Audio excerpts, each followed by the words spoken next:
सभी मित्रों को प्रणाम, नमस्कार।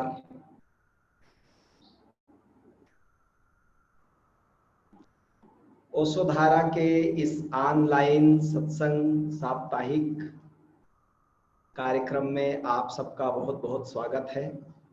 क्या मेरी आवाज का वॉल्यूम ठीक है आप तक पहुंचने के लिए? तो सबसे पहले तो आप सबको हमारे देश की स्वतंत्रता दिवस जो कि राष्ट्रीय पर्व है, इसकी बहुत बहुत बधाई। इसलिए आज हमने 1 घंटा विलंब से कार्यक्रम को शुरू किया, क्योंकि हम भी अपने कार्यालय में ध्वजारोहण के लिए गए थे और वहां से आकर के आपके साथ बैठे हैं। कुछ मित्रों के प्रश्न आए हैं, उस पर बातचीत शुरू करते हैं और फिर ध्यान के प्रयोग भी करेंगे। एक प्रश्न सबसे पहले, मैं देशभक्ति का दिन है आज, राष्ट्रीय त्योहार है, इसलिए देशभक्ति वाला ही प्रश्न ले रहा हूं। पहले इसी पर बातचीत कर लेते हैं। यह प्रश्न पूछा है पुलकित कोष्टी, सागर, मध्य प्रदेश से। बहुत प्यारा सुंदर चेहरा आप देख सकते हैं, पुलकित एंड चेतना लिखा हुआ है उनके वीडियो के सामने। उनका प्रश्न है कि आचार्य जी, रामायण और महाभारत जैसे ग्रंथों में ब्रह्मास्त्र और सुदर्शन चक्र जैसे अस्त्रों के बारे में बताया जाता है और उनका भगवान द्वारा प्रयोग भी किया जाता है। क्या यह अस्त्र अभी भी अस्तित्व में है? क्या साधारण मनुष्य भी उन्हें अर्जित कर सकता है? क्या हम अपने देश की रक्षा के लिए इन अस्त्रों का प्रयोग कर सकते हैं? और अगर कर सकते हैं तो किस विधि द्वारा उन्हें प्राप्त किया जाए? इस प्रश्न को मैं लेने का एक कारण है कि इस पर ओशो की बड़ी विराट दृष्टि उपलब्ध है। ऐसे प्रश्नों के उत्तर ओशो ने कैसे दिए हैं, इसकी एक झलक मैं आपको आज के इसके जवाब में बताना चाहूंगा। हमारे देश में चूंकि बड़ी प्राचीन संस्कृति है हमारी, पुराने से पुराने ग्रंथ हमारे पास उपलब्ध हैं, वेद हैं, पुराण हैं, उनको हम कहते हैं पुराण। श्रीमद् भागवत को कहते हैं पुराण, महाभारत को भी कहा जाता है पुराण, रामायण को भी कहा जाता है पुराण। लेकिन भारत में आपको इतिहास के ग्रंथ नहीं मिलेंगे, हिस्ट्री नहीं मिलेगी, पुराण के ग्रंथ मिलेंगे। और ये जब अंग्रेज हमारे देश में आए, विदेशी लोग आए, उनके साथ हिस्ट्री लिखने की परंपरा हमारे देश में चली, इतिहास। इसलिए अभी कोर्स में जो इतिहास हम पढ़ाते हैं कॉलेज में, यूनिवर्सिटी में, आप देखें होंगे कि उसमें उस इतिहास में बुद्धों का कोई जिक्र नहीं होता। बहुत ही एक आध जगह जिक्र हो कि इस काल में, फलाने राजा के काल में भगवान बुद्ध का जन्म हुआ, कि कबीर का जन्म हुआ, कि नागार्जुन का जन्म हुआ, कि शंकराचार्य का जन्म हुआ, तो बहुत ही चलताऊ चर्चा रहती है। लेकिन इतिहास में मुख्य चर्चा होती है कौन राजा था, उसका शासन काल कैसा रहा, कितने उसने लड़ाइयां लड़ी, कितने उसने युद्ध जीते, कितने उसने स्वयंवर रचाए, कितने उसकी रानियां थी, क्या उसने किया। जिन राजाओं को पुराण में जगह नहीं मिलती, इतिहास में उन्हीं को प्रमुख जगह दी जाती है। और पुराण में एक ठीक उल्टी बात है, राजाओं का ज्यादा जिक्र नहीं है। कौन राजा बना भगवान राम के जमाने में और कौन कौन राजा थे, कुछ ज्यादा चर्चा उनकी नहीं है।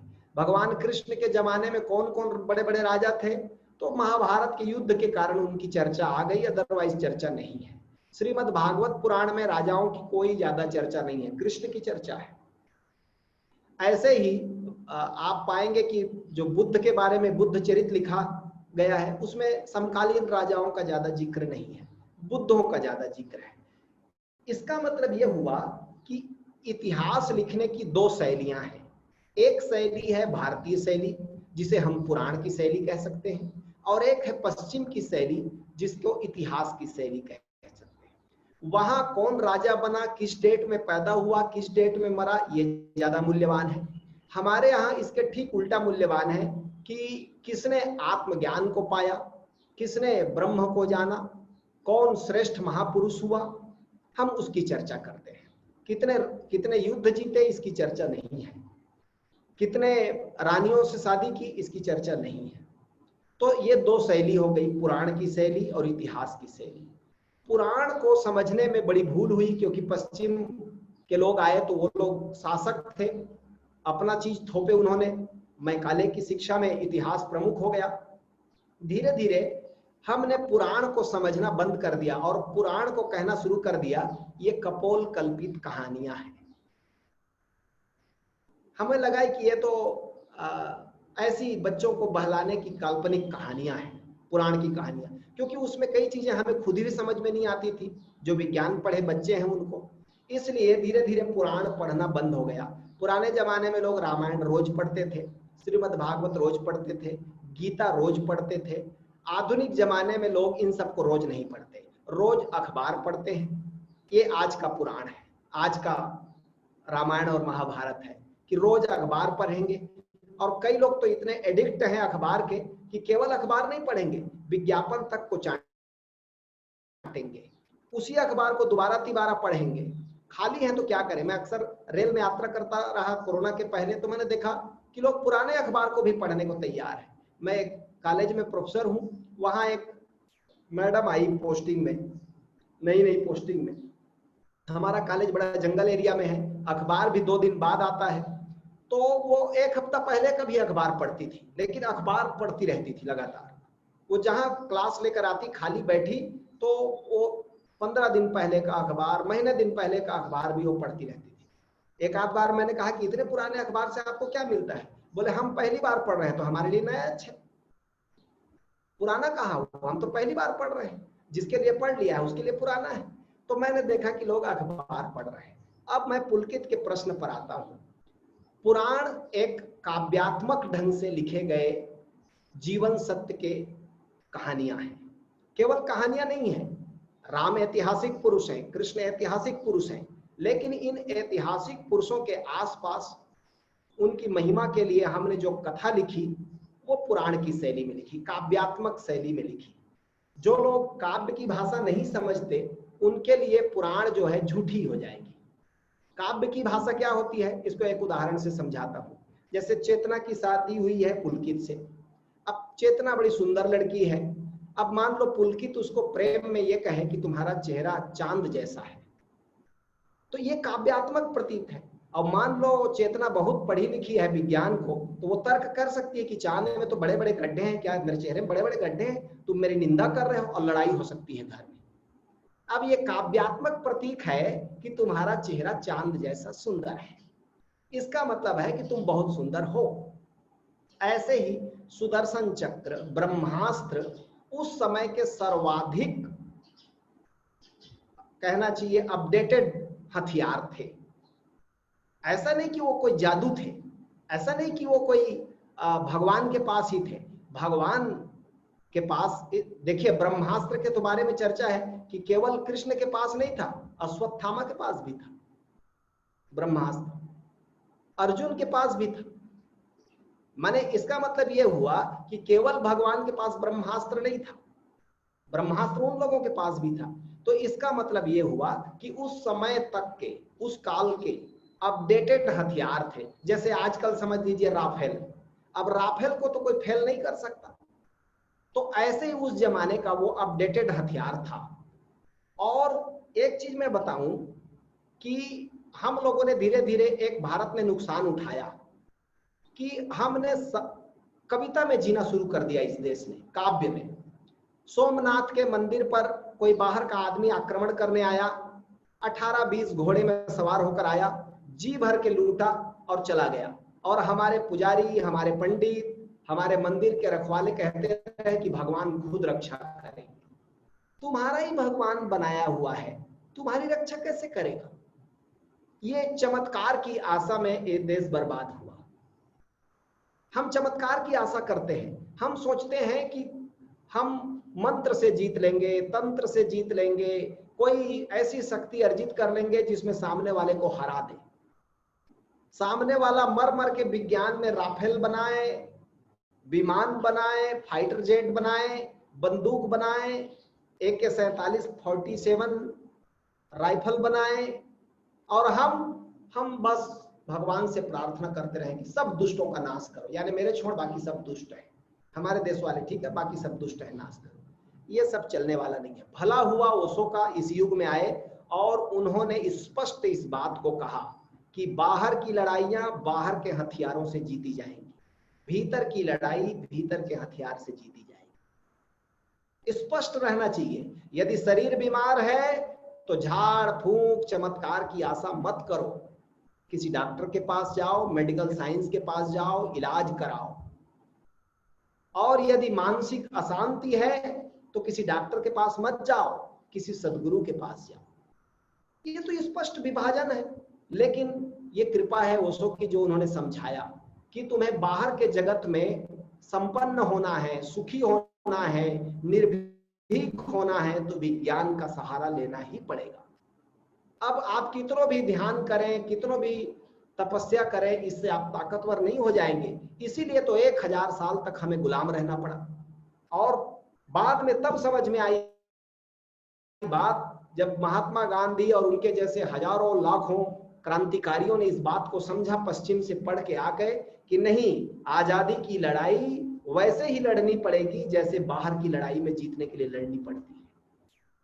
आप चमत्कार की आशा नहीं कर सकते। ये इसके कारण ही हमारा देश इतना लंबा गुलाम।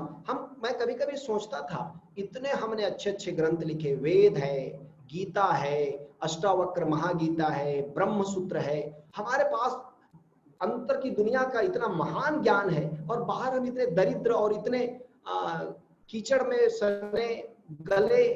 क्या हो गया हमारे देश को? कोई भी आया आक्रमण करके गुलाम बना के चला गया। कारण यही था, हमने चमत्कारों पर भरोसा किया। एक ही चमत्कार हो सकता है कि मनुष्य है और मनुष्य अपने संकल्प शक्ति के बल पर बाहर की दुनिया में जीत सकता है। आज देखिए, अब आपकी दुनिया में क्या है, रामधारी सिंह दिनकर ने लिखा है, क्षमा सोहती उस भुजंग को जिसके पास गरल हो। अब जो साधारण सांप है, जो जहर ही नहीं है, वो कहे कि आपको जाओ क्षमा करता हूं, नहीं डसता, तो आप हंसोगे, तुम डस के भी क्या कर लोगे, तुम्हारे पास जहर ही नहीं है। लेकिन काला विषधर नाग कहे कि जाओ, तुमको नहीं डसता, क्षमा किया, तो उसकी क्षमा में एक शोभा है। ऐसे ही ताकतवर देश कहे कि हम किसी पर आक्रमण नहीं करते, तो ठीक, इसमें गौरव है। और तुम्हारे पास ताकत ही नहीं है और हम कह रहे हैं कि नहीं नहीं जी, हम तो प्रेम प्रेम में जीना सिखाते हैं लोगों को, हम किसी पर आक्रमण नहीं करते, कोई हम पर आक्रमण मत करो। दुनिया इतनी बर्बर है कि आपकी बात नहीं सुनेगी। आप देख रहे हैं अभी क्या हुआ, चीन के सैनिक बॉर्डर में घुस आए। अब हम कहें कि हम तो शांति के पक्षधर हैं, मित्रता के पक्षधर हैं, हिंदी चीनी भाई भाई, ये चलने वाला नहीं है। ऐसा होता तो 1962 का युद्ध नहीं होता। 1962 में तो ओशो थे, ओशो के पास तो ब्रह्मास्त्र था, चला दिया होता चीन पर। ओशो तो कृष्ण के कैडर के व्यक्ति थे, राम के कैडर के व्यक्ति थे। वही ज्ञान ओशो को भी मिला था जो राम और कृष्ण और बुद्ध और महावीर को मिला था। तो 1962 का युद्ध में तो ओशो थे, शरीर में थे, हो जाता। नहीं नहीं, इन चीजों पर हमें मनन करना होगा। बाहर की जीत के लिए विज्ञान का सहारा अनिवार्य है। इसलिए मैं आज के दिन इस प्रश्न पर विचार करने के लिए लिया कि हमें बाहर की दुनिया में सुख चाहिए, सुविधा चाहिए, फैसिलिटी चाहिए, निर्भीकता चाहिए, हमारा देश अपना देश होना चाहिए, स्वतंत्रता चाहिए, तो हमें विज्ञान का सहारा लेना पड़ेगा, हमें धनवान बनना पड़ेगा। भारत में एक बड़ा पुराना धारणा बन गया कि धार्मिक आदमी तो रूखा सूखा रहेगा, ड्राई रहेगा, गरीबी में जिएगा। ये गलत बात है। मैं यहाँ रहता हूँ जहाँ, वहाँ एक दंपत्ति की नई नई शादी हुई थी, उनको मैंने बुलाया मेरे यहाँ बैठने के लिए।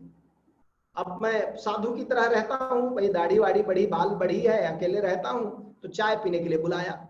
चाय पीने के लिए आए तो पति तो मेरे प्रशंसक हैं, नए पुराने मित्र हैं तो प्रशंसक हैं। उन्होंने कहा कि चलिए दर्शन सर के दर्शन करके आएंगे। लेकिन उनकी पत्नी आई और जैसे ही मेरे कमरे में देखी सब सामान को, वो खासी नाराज हो गई। और पति बाद में मुझको बताए कि रात भर आपको गालियां देती रही। तो मैंने कहा किस अपराध के कारण? मैं तो कुछ अपराध किया नहीं हूं। तो बोली कि कैसा साधु है, नेविया का क्रीम लगाता है, ये कैसा साधु है, पियर्स के सोप में नहाता है, साबुन में नहाता है। अब वो सब साबुन और क्रीम को देख डाली जो मेरे टेबल में रखा था। और नेचुरली मैं अपनी कमी बता दूं, मैं अच्छे से अच्छा क्रीम यूज करता हूं, अच्छे से अच्छा साबुन यूज करता हूं, अभी मेरा शौक है। साधु होने से क्या फर्क पड़ता है, दाढ़ी भी है तो क्या हुआ, दाढ़ी चमकना तो चाहिए ना भाई। तो मैं सब कुछ बढ़िया यूज करता हूँ। इसको देखकर वो इतनी नाराज हुई, इतनी गालियां दी। अब उसके, मैं समझ गया उसकी गलती नहीं है, उसके मन में धारणा बैठी है कि साधु मतलब राख चुपड़ के बैठा हो। मैं राख के किनारे भी नहीं जा सकता, मेरी अपनी मजबूरी है, मुझको अच्छा से अच्छा क्रीम चाहिए। तो मैंने देखा कि धीरे धीरे हमारे यहाँ साधु का मतलब हो गया दीन, दरिद्र, अभावग्रस्त। ओशो की कृपा की उन्होंने आकर बदला इस धारणा को कि नहीं, साधु का मतलब है, और ओशो ने स्वयं उदाहरण बनकर दिखाया, 99 राल्स रॉयस कार हो, अपना हवाई अड्डा हो, अपने प्लेन हो, अपना देश हो, ऐसा होना चाहिए सन्यासी, परम संपन्न। ये नहीं कि किसी को लूट कर, कि किसी को छीन कर कि संपन्न बने। लेकिन एक मजाक की तरह मैंने आपको कहा इस बात को कि संपन्नता बुरी चीज नहीं है। इसलिए बाहर का युद्ध जीतना है तो हमें बाहर के सामानों को बनाना सीखना चाहिए, देश को आत्मनिर्भर होना चाहिए। आज 2 दिन पहले मोदी जी ने कहा कि 130 करोड़ जनसंख्या है हमारी और टैक्स केवल देते हैं 1 करोड़ लोग, 1.5 करोड़ लोग, बाकी लोग कोई टैक्स नहीं देते। तो देश को संपन्न बनना हो तो सबका इनकम होना चाहिए और फिर इनकम का टैक्स देना चाहिए, तब देश संपन्न होगा। नहीं, मैं एक चीज आप सब ओशो के प्रेमियों को निवेदन करूंगा, इस बात को सब तरफ फैलाएं कि गरीबी बुरी चीज है, संपन्नता अच्छी चीज है। बस शर्त एक है कि संपन्नता किसी का गला काट के मत लो, किसी को दुख देख के मत लो, किसी को तकलीफ दे के संपन्नता मत लो। हाँ, लेकिन धन कमाओ, निर्भर बनो, आत्मनिर्भर बनो, संपन्न बनो, और साधु को परम संपन्नता में जीना चाहिए। केवल भीतर की संपन्नता नहीं, बाहर की संपन्नता भी होनी चाहिए। ये ओशो का नया मॉडल है मनुष्य के लिए, जोरबा द बुद्धा। जोरबा का मतलब है जो बाहर के जगत में भी संपन्न है। इसलिए अब हमें ब्रह्मास्त्र चाहिए तो राफेल खरीदना पड़ेगा, अब हमें सुदर्शन चक्र चाहिए तो हमें बड़े बड़े मिसाइल बनाने होंगे, अंतरिक्ष में अपनी पैठ बनानी होगी, और कभी भी चमत्कारों पर भरोसा नहीं करना है। हाँ, भीतर की आत्मा को जानना हो, परमात्मा को जानना हो, मन की शांति पानी हो, तो उसके लिए फिर सद्गुरु, उसके लिए फिर अध्यात्म, उसके लिए फिर धर्म। लेकिन बाहर के जगत में हम धर्म का कोई यूज नहीं कर सकते। ऐसा होता, अब कई लोग कहते हैं गुरु की कृपा से सब हो जाएगा। भाई गुरु तो सब पर कृपा कर रहा है, गुरु की कृपा से होता तो एक साथ सब पर कृपा कर देता, फिर क्यों? नहीं नहीं, गुरु की कृपा तो बारिश की तरह है, बरस रही है, लेकिन अपना पात्र भी सीधा होना चाहिए। ऐसे ही बाहर के जगत में हमें अपने आने वाली संतति को, संतान को ये सिखाना होगा कि नहीं, बाहर के जगत में भी हमें संपन्न बनना है। और वही सुदर्शन चक्र और ब्रह्मास्त्र होगा पुलकित भाई, जो हम बाहर से संपन्नता के कारण, आज देखिए, आज चीन उतना ही हेठा नहीं दिखा पा रहा है जितना पहले गुंडागर्दी दिखाता था। अभी की जो सरकार है, अभी की जो भारत की जनता है, वो उसकी ताकत और उसकी प्रोग्रेस को देख करके वो भी थोड़ा एक कदम पीछे हटा है। पहले जैसा गुंडागर्दी नहीं कर सकता जो 1962 में उसने किया था, आज वही हालत नहीं है। यद्यपि उसकी आदत शुरू से ऐसी रही है। चीन को कहा जाता है कि दक्षिण एशिया में एक राक्षस सोया है, उसे बोल के मत जगाना, वो पूरी दुनिया को खा जाएगा। चीन शुरू से उसका स्वभाव विस्तारवादी है, शुरू से उसका स्वभाव दूसरे देशों को कब्जा करना है। तिब्बत को उसने नष्ट कर दिया, तिब्बत के दलाई लामा भागकर भारत में शरण लिए हैं, हमारे सामने उदाहरण है। तिब्बत आध्यात्मिक रूप से परम संपन्न देश, उसके तुलना में दुनिया में कोई देश नहीं ठहर सकता। लेकिन बाहरी जगत में, अस्त्र शस्त्र के जगत में वो एक छोटा सा गांव जैसा देश था, जबरदस्ती चीन ने कान पकड़ के बाहर कर दिया और कब्जा कर लिया। ये भारत को इससे सबक सीखना है कि हमें कभी भी बाहर से दीन, दरिद्र और आध्यात्मिक बनने के चक्कर में दरिद्रता को मूल्य नहीं देना है, संपन्न बनना है, और राष्ट्र इतना ताकतवर हो कि किसी की आंख उठाने की हिम्मत मत हो। हाँ, हम भाव करें जरूर कि हमारा देश आत्मबल में बढ़कर हो, यह सब ठीक है, लेकिन चमत्कार की आशा हटा देनी चाहिए। हमें भौतिक जगत में जो नियम काम करते हैं उनका सहारा लेना चाहिए। लगे हाथ मैं ये भी बता दूं, ठीक व्यक्तिगत रूप में भी आप वही करना। कई बार लोग बीमार पड़ते हैं तो किसी आबा बाबा के चक्कर में पड़ जाते हैं। कई जगह मैं खुद जाता हूं, खुद ही बाबा टाइप दिखता हूं, तो कई लोग कहते हैं स्वामी जी कमर दर्द हो रहा है, आप आशीष दे दो, कृपा कर दो। भाई मेरा खुद का कमर दर्द हो रहा है, जब मैं अपने ऊपर आशीष नहीं कर सकता, तुम्हारे ऊपर क्या आशीष करूंगा। मेरी हालत सोचो, मैं खुद ही डॉक्टर के पास जाता हूं, मैं खुद ही मेडिकल का सहारा लेता हूं। हाँ, लेकिन मन की शांति चाहिए तो मैं किसी के डॉक्टर के पास नहीं जाता, फिर मैं सदगुरु के पास जाता हूं। स्पष्ट विभाजन समझ लेना। यदि आपको मन की शांति चाहिए, ध्यान के गहरे अनुभव चाहिए, तो सदगुरु चाहिए। लेकिन कई लोग सदगुरु के पास, गुरुजी मेरे बच्चे को नौकरी लगा दो, गुरुजी मेरी सास बीमार है उसको जल्दी निपटवा दो, ठीक करा दो, नहीं, निपटा दो, स्वाहा करो, बेचारी कब तक दुख पाती रहेगी। और अपनी मम्मी बीमार है तो उसको ठीक करा दो। गुरु जी के पास भी लोग, सदगुरु के पास भी उल जलूल डिमांड लेकर जाते हैं। गुरु के पास केवल ब्रह्म की जिज्ञासा लेकर जानी चाहिए, सत्य की जिज्ञासा लेकर जानी चाहिए। हम अपना सांसारिक आवश्यकताओं को भी हम पूर्ति करने के लिए उन्हीं को एक उपयोग में लाना चाहते हैं कि उसमें सहयोग करें। लोग इसी तरह मंदिर जाते हैं, लोग इसी तरह गुरुद्वारा जाते हैं, लोग इसी तरह चर्च जाते हैं, लोग इसी तरह दरगाहों में जाते हैं, मन्नत मांग रहे हैं। मन्नत मतलब मेरे मन का नहीं हुआ, तुम्हारे मन का कभी भी नहीं होगा। ये जो मन की शांति है, बाहर की दुनिया की जरूरतें बाहर मेहनत से, पुरुषार्थ से पैदा होगी। यदि राम के पास महान अस्त्र था, धनुष इतना बलशाली था, तो फिर काहे को बानरों का सहारा लिए हैं? वो भालू बेंद्रा लोग क्यों काम आए बताइए। इसका मतलब यह है कि कितनों भी कोई ताकतवर हो, टीम वर्क से बड़ा अभियान पूरा होता है। इसलिए देश भावना में जीना है तो देश के लिए सोचना भी चाहिए, और देश के लिए बाहर की जो संपन्नता है उसको मूल्य देना चाहिए। अभी भी ये धारणा बड़ी है। अभी मैंने देखा कोरोना काल में, मैं ऐसा आपको सुनकर लगेगा कि मैं बड़ा एक्सट्रीमिस्ट हूं, लेकिन कोरोना काल में मैं सुन रहा था वो मजदूरों के लिए, ठीक है चिंता सरकार कर रही है, लेकिन आप इतना अखबार में छाप रहे हैं कि नहीं नहीं धूप में चल के आ रहा है मजदूर, और उसका फोटो पत्रकार कहीं भी घुसड़ जा रहे हैं कि नहीं, ये बड़ा दुख हो गया।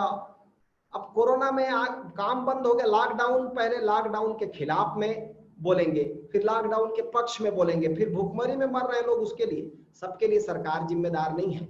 सरकार कौन है? हम ही लोग हैं। हम लोग जैसा चाहेगा वैसे ही होंगे। तो मेरा कहना यह है कि बाहर की दुनिया के जगत के नियम को हम भीतर की दुनिया में मत लगाएं। बाहर की दुनिया का नियम जैसा काम करता है दूसरे देशों के लिए, वैसा ही नियम हमें भी लेना चाहिए। हमें भी चाहिए कि विज्ञान में हम संपन्न बने, ताकतवर बने, और ताकि दूसरे देश की हिम्मत न हो आंख उठाने की।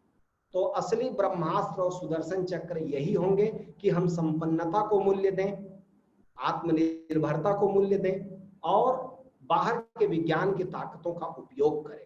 हाँ, भीतर के लिए भी संपन्न होना जरूरी है, उसके लिए फिर ध्यान है, समाधि है, वो सुधारा है। तो बहुत बहुत धन्यवाद पुलकित भाई, आपके प्रश्न के माध्यम से मैंने ओशो को आज फिर से समझा और आपके सामने निवेदन किया। एक प्रश्न उपासना ने पूछा है कि Swami ji, left side of the brain is for creativity, imagination and similar other things, but for what reason it is said that one should listen to the naad from right ear, especially when it is controlled by the left side of the brain? Kindly explain. कह रहे मानव दिमाग का दायां भाग कलात्मकता सृजनशीलता में सहायक होता है, किंतु हम दाएं कान से नाद को सुनने के लिए भी कहा जाता है हमें, और दायां कान बाएं भाग से जुड़ा है, ये दायां बायां का क्या चक्कर है? इस पर भी मेरी जो बाहरी जानकारी है उसी के अकॉर्डिंग आपको जवाब दूंगा। ओशो को भी पढ़ते हुए मैंने अनेक जगह इस बात को पढ़ा कि हमारे जो मस्तिष्क है, ये स्पष्ट दो मस्तिष्क हैं हमारे पास। जब मैं एक बार साधना कर रहा था 2001 में, तब मैं मनुष्य के भीतरी संरचना को देखने के लिए एक डॉक्टर साहब का सहारा लिया। पोस्टमार्टम करते थे वो डॉक्टर साहब, तो मैंने कहा कि मुझे किसी का पोस्टमार्टम दिखाइए, मनुष्य भीतर से कैसा है। हम हिंदी के स्टूडेंट हैं तो हमने कभी देखा नहीं आदमी को फाड़ फूड़ कर कि आदमी भीतर से कैसा है। तो उन्होंने कहा किसी लावारिस लाश आएगी तो उसका पोस्टमार्टम आपको दिखाएंगे, क्योंकि किसी का रिलेटिव रहता है और उसका पोस्टमार्टम हो रहा हो तो वो लोग रोते रहते हैं, ऐसी अवधि में ज्यादा देर तक पोस्टमार्टम नहीं किया जा सकता। तो अच्छा होगा कि कोई लावारिस जिसका कोई ना हो और उसका पोस्टमार्टम हम बड़े आराम से करेंगे और आप देख पाएंगे। तो ऐसा एक बार मुझे उन्होंने फोन किया, तो मैं गया देखने, और पहले उन्होंने पोस्टमार्टम का जो डॉक्टर का कर्म है वो पहले पूरा किया, फिर बोला कि पोस्टमार्टम का रिपोर्ट तैयार हो गया, अब आप बताइए आपको क्या देखना है। तो फिर मैंने कहा कि मुझे खोपड़ी देखना है, भीतर से कैसा है, जिस पर आदमी का बड़ा घमंड रहता है कि मेरा दिमाग चल रहा है, कि मेरी बुद्धि काम कर रही है, तो जरा इसको दिखाइए तो कैसा है, क्योंकि कुछ दिन पहले आदमी जीवित था तो इसका भी दिमाग तो काम कर रहा होगा, तो जरा दिखाइए। तो उन्होंने इसको चाकू से चिरवाया, क्योंकि बड़ी मोटी चमड़ी है यहाँ की, फिर पूरी चमड़ी उखाड़नी पड़ी, और फिर ये जो खोपड़ी है ये बड़ी सख्त हड्डी है, बहुत ही मजबूत हड्डी है, तो इसको छेनी और हथौड़ी से ऐसे गोल घेरा काटना पड़ा। फिर निकाला तो अंदर देखा कि बिल्कुल अखरोट जैसे दो स्पष्ट मस्तिष्क है, और उसका मांस इतना सुकोमल है, ऐसा समझे उसको मक्खन जैसा, बिल्कुल मक्खन जैसा सुकोमल है, और चाउमीन जैसा, ऐसे ऐसे चाउमीन खाए होंगे तो आप देखे होंगे नूडल्स, ऐसे ही उसकी आकृति है, और दोनों स्पष्ट रूप से अलग अलग है। केवल दोनों को भीतर से रीढ़ की हड्डी से एक स्पाइनल कार्ड जो आता है, एक केबल जैसा रीढ़ की हड्डी के बीचों बीच, वही दोनों को जोड़े हुए है। इसलिए आपके मस्तिष्क में यदि कोई कांटा चुभा दिया जाए तो आपको पता नहीं चलेगा। वो कांटा यदि शरीर में कहीं चुभे तो मस्तिष्क को पता चलेगा, लेकिन मस्तिष्क में ही कांटा चुभा देंगे तो नहीं पता चलेगा, क्योंकि कोई भी कहीं भी संवेदना पहले रीढ़ की हड्डी में जाती है अंदर केबल में, और फिर उसमें से यहाँ जाती है। तो मैंने देखा दो स्पष्ट मस्तिष्क तो हैं।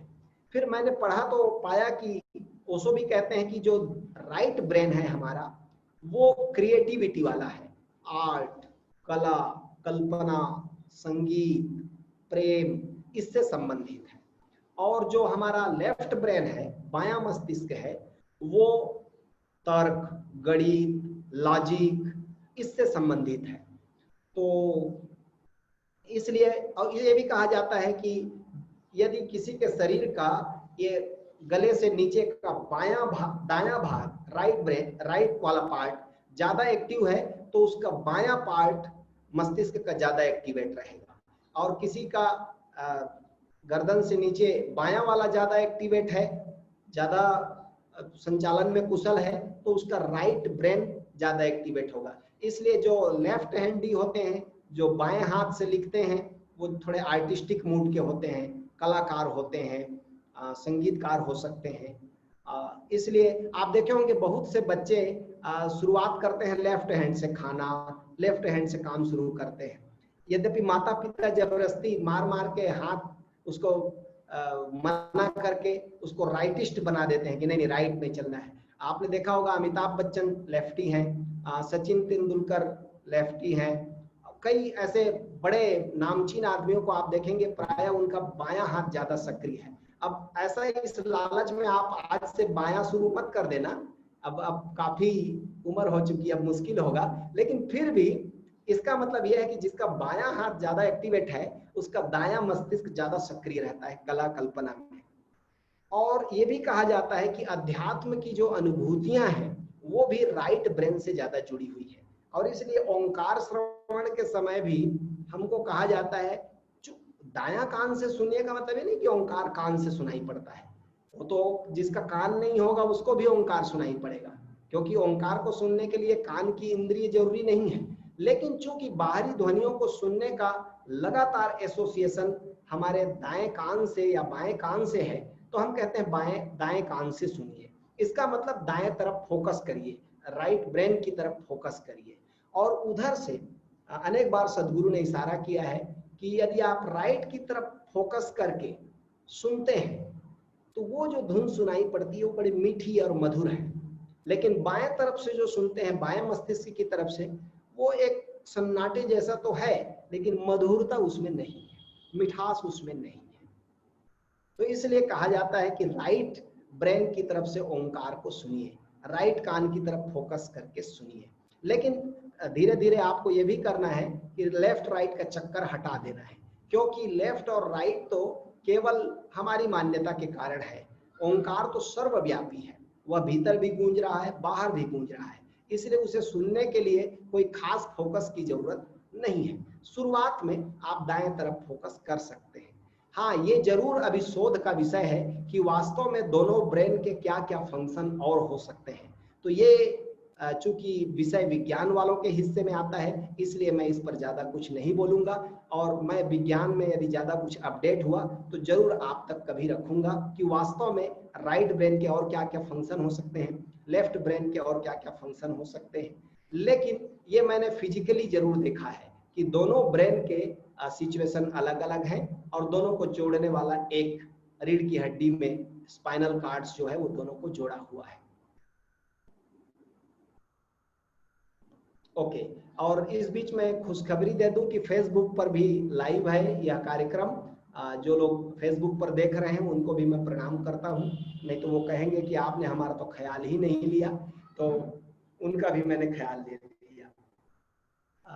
एक प्रश्न छोटा सा और ले लेता हूं। ये प्रश्न भी आज पुलकित जो है प्रश्न बैंक छोड़कर गया है, पुलकित ने ही पूछा है, क्वेश्चन पेपर ही दे देते इससे ज्यादा अच्छा होता। कह रहे आचार्य जी कि क्या माँ अपने बच्चों में भेदभाव कर सकती है? क्या वह किसी को ज्यादा प्यार और किसी को कम प्यार कर सकती है? मुझे लगता है कि मेरी माँ मेरी छोटी बहन को ज्यादा प्यार करती है और मुझे कम प्यार करती है।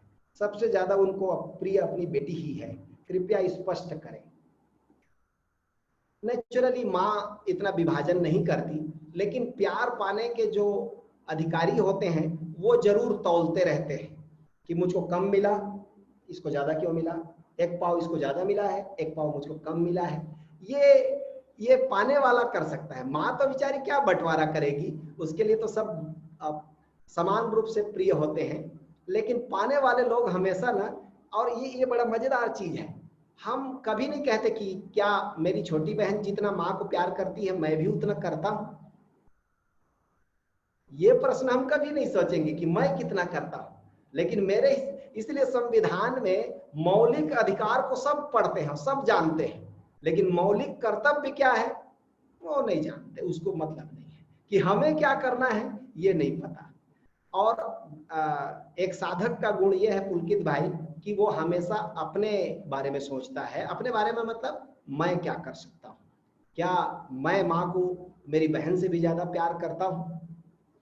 तो पाएंगे कि आप चेतना से ज्यादा प्यार करते हैं।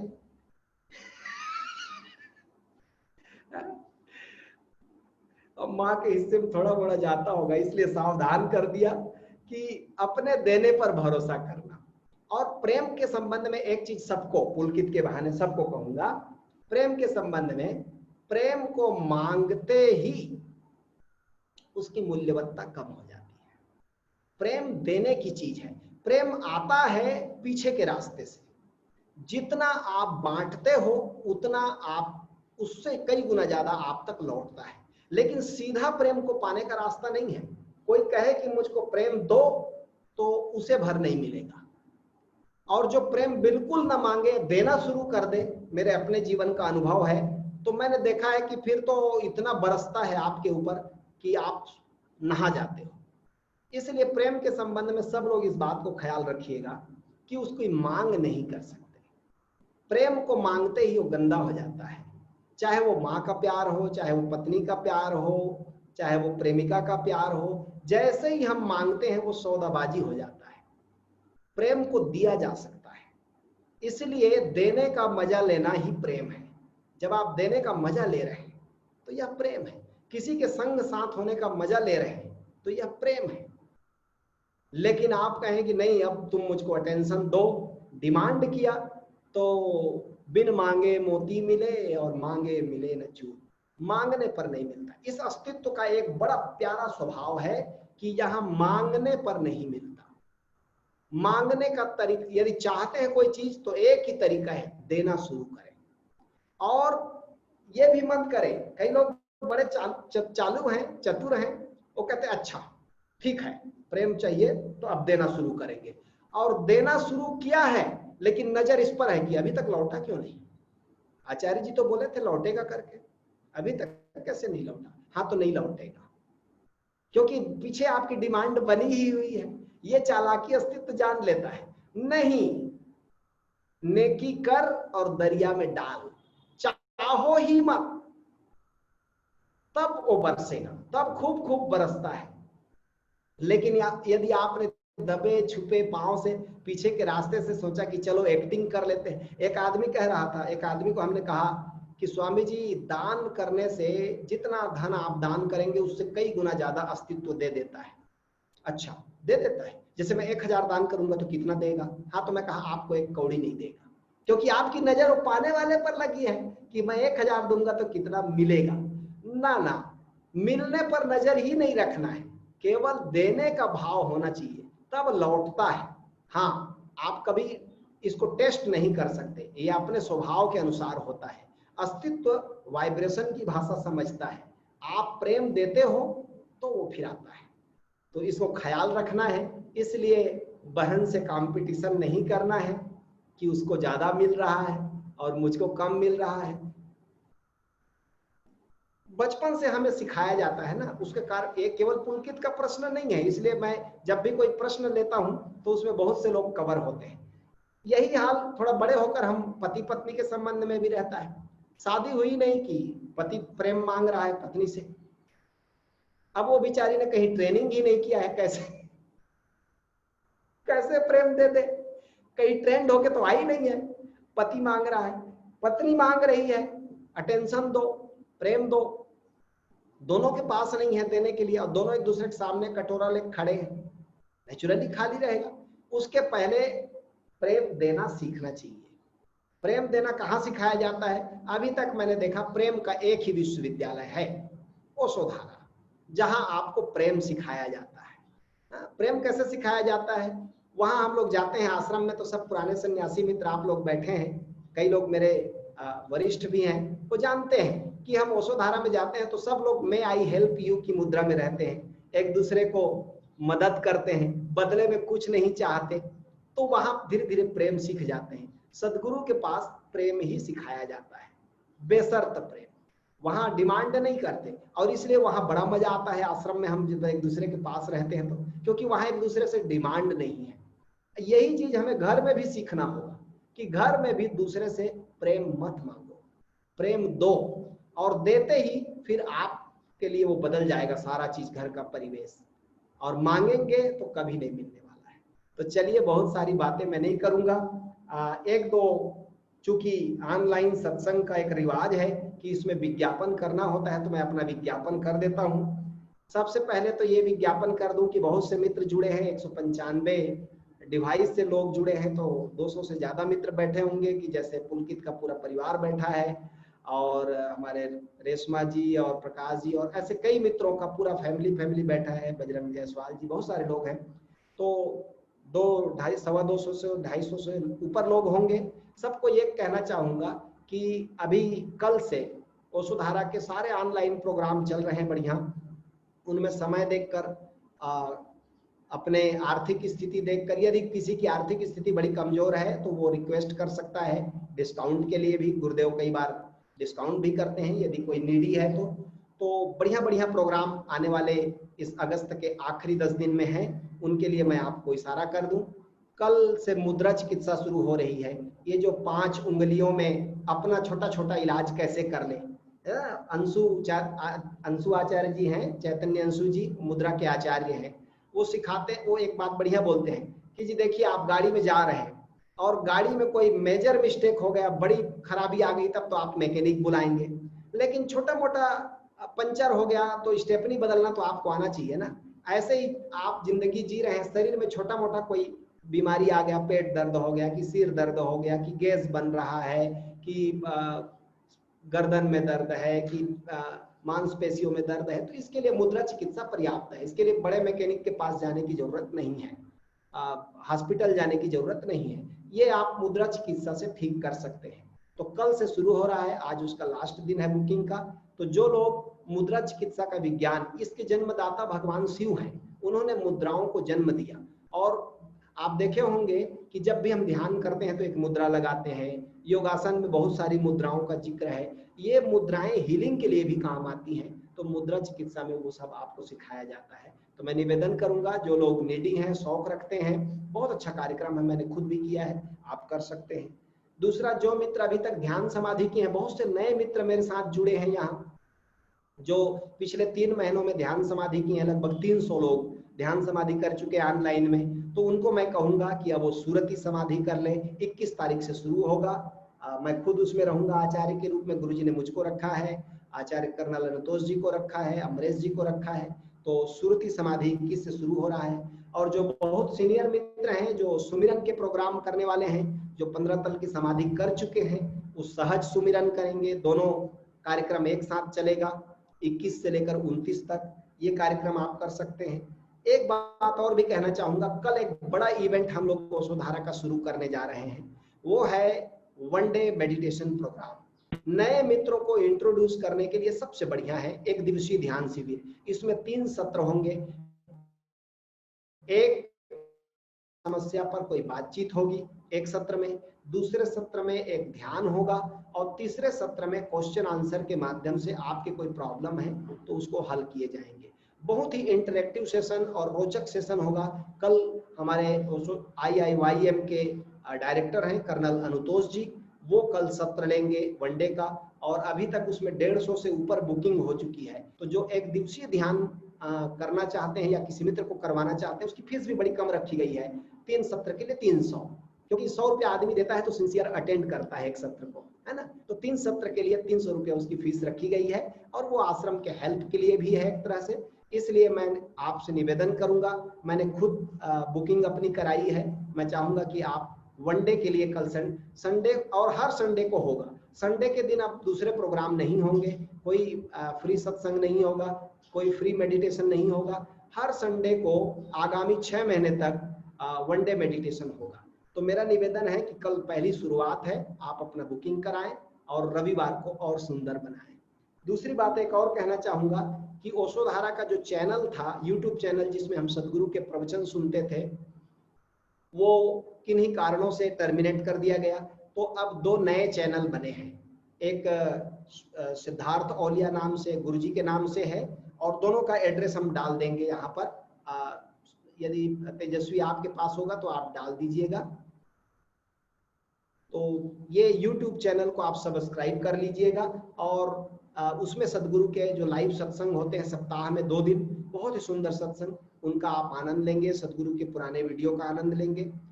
और लास्ट विज्ञापन अपना भी कर देता हूँ कि ये प्रवचन, ये जो बातचीत हम लोग कर रहे हैं आपस में, इसको भी मैं YouTube में डालता हूँ। मेरा चैनल है दर्शन स्वामी, तो आचार्य दर्शन नाम से है। तो आप आचार्य दर्शन www.youtube.com और स्लैश दे करके आचार्य दर्शन लिखेंगे तो मेरा चैनल आ जाता है, और आप उसको सब्सक्राइब कर लेंगे तो उसमें पुराने सत्संग के भी हमारे वीडियो हैं, और ये जो हर शनिवार को होता है इसको भी मैं डाल देता हूँ। अब हम लोग करेंगे ब्रह्मनाथ ध्यान।